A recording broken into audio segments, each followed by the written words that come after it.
Ada seorang wanita bernama Stacy Krim yang tinggal di Oklahoma, pemirsa. Ini menjadi pembelajaran untuk kita. Stacy divonis oleh dokter menderita penyakit kanker tenggorokan. Sehingga kalau ingin sembuh harus melakukan pengobatan kemoterapi. Sementara di saat yang bersamaan Stacy juga dinyatakan positif mengandung.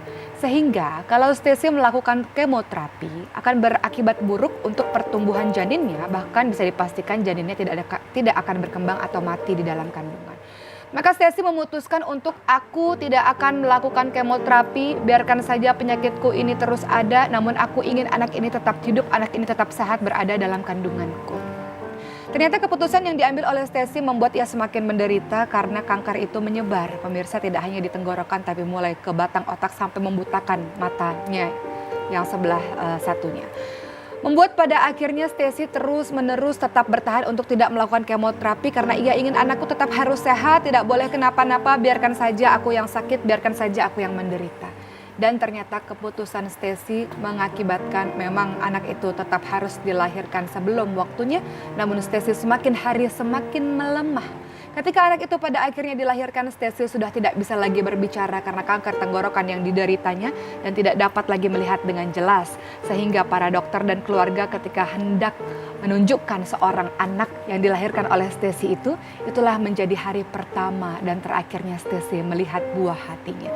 Anak itu pada akhirnya tetap terus hidup, sementara Stacy Krim pada akhirnya meninggal dunia. Kisah yang sama juga ditunjukkan kepada seorang wanita yang berada di Jepang, pemirsa.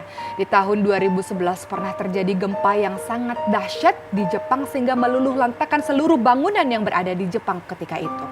Lalu ketika tim penyelamat mencari mayat-mayat atau jenazah-jenazah atau barangkali ada orang yang hidup di antara reruntuhan, mereka melihat ada seorang ibu yang dalam posisi berbaring menyamping memeluk anaknya, melindungi anak yang berada di dalam bawahnya, yang berada dalam pelukannya.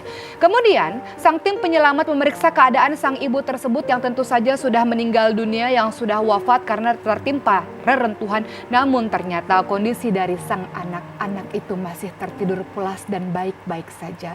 Ia selamat karena sang ibu melindunginya dengan pelukannya.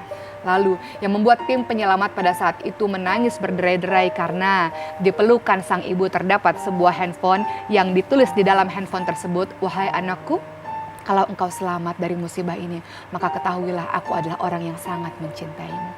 Itulah kisah dari seorang ibu yang mau melakukan apapun agar anak-anaknya bisa tumbuh dengan sehat, bisa tumbuh dengan selamat meski harus bisa menghilangkan nyawanya sendiri.